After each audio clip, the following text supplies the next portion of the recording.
नमस्कार।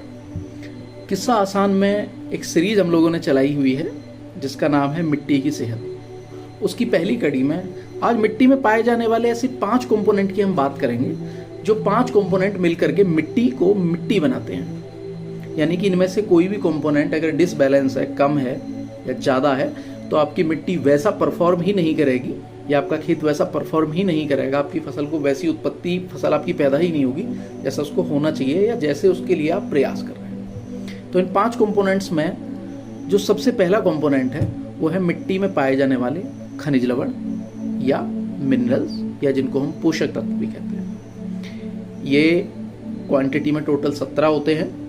3 ऐसे होते हैं जिनको आपकी मिट्टी या आपका पौधा जो है वो हवा से प्राप्त करता है और 14 ऐसे हैं जिनको आपका पौधा जो है वो मिट्टी से प्राप्त करता है। ये अपने आप में एक पूरा वास्ट टॉपिक है। इस पर एक हम भविष्य में जल्दी ही एक अलग सी वीडियो बनाएंगे। जो दूसरा तत्व है इसको ऑर्गेनिक मैटर भी बोलते हैं।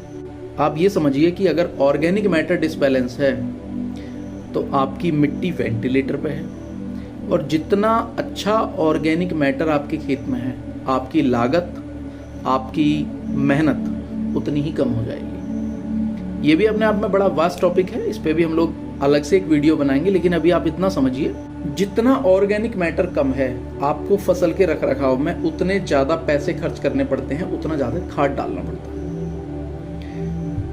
तीसरा जो इसका इम्पोर्टेंट पार्ट है वो है मिट्टी में पाए जाने वाली ऑक्सीजन या साधारण भाषा में समझे तो हवा।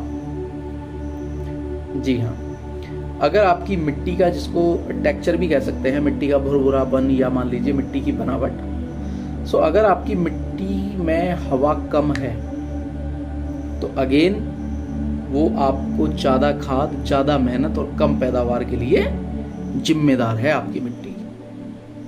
तो तीसरी जो हमने बात की वो थी कि आपकी मिट्टी में हवा कितनी है या आपकी मिट्टी में ऑक्सीजन कंपोनेंट कितना है। चौथा जो कंपोनेंट है वो है पानी।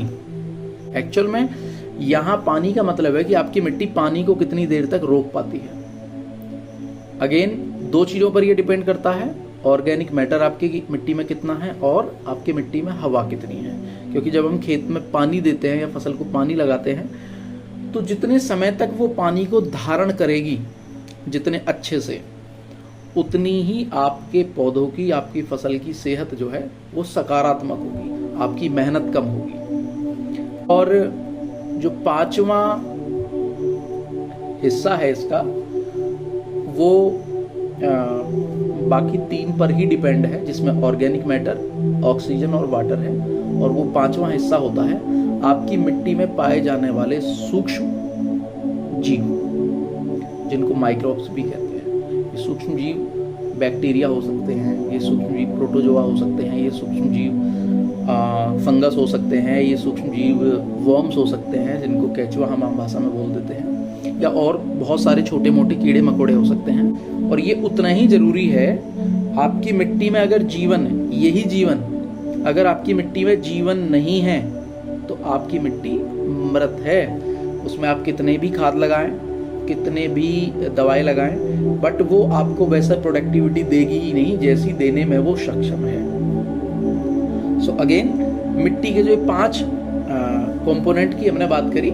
सबसे पहला मिट्टी में पाए जाने वाले पोषक तत्व, दूसरा मिट्टी में पाए जाने वाले ऑर्गेनिक मैटर, तीसरा मिट्टी में हवा या ऑक्सीजन, चौथा मिट्टी में पानी और 5वां मिट्टी में पाया जाने वाले माइक्रोब्स या सूक्ष्म जीव या मिट्टी का जीवन। सो इन 5 की सेहत पे हम लोग भविष्य में या इन 5 की मेंटेनेंस पे या इन 5 को हम लोग कैसे एप्रोप्रिएट जितना होना चाहिए उतना लेकर के आए, इस पर हम लोग आने वाली वीडियोस में बात करेंगे। तो बने रहिए किस्सा आसान के साथ। अगर आप हमें फेसबुक पे देख रहे हैं तो इस पेज को फॉलो कर लीजिए, फेसबुक, इंस्टाग्राम पर, या हमें यूट्यूब पे देख रहे हैं तो इस चैनल को सब्सक्राइब कर लीजिए। अगर आपको जानकारी आपके काम की लगती है या आपके साथ किसी और किसान साथी के काम की लगती है, किसानों के काम की लगती है, तो आप उनके साथ भी इसको शेयर कर सकते हैं। धन्यवाद।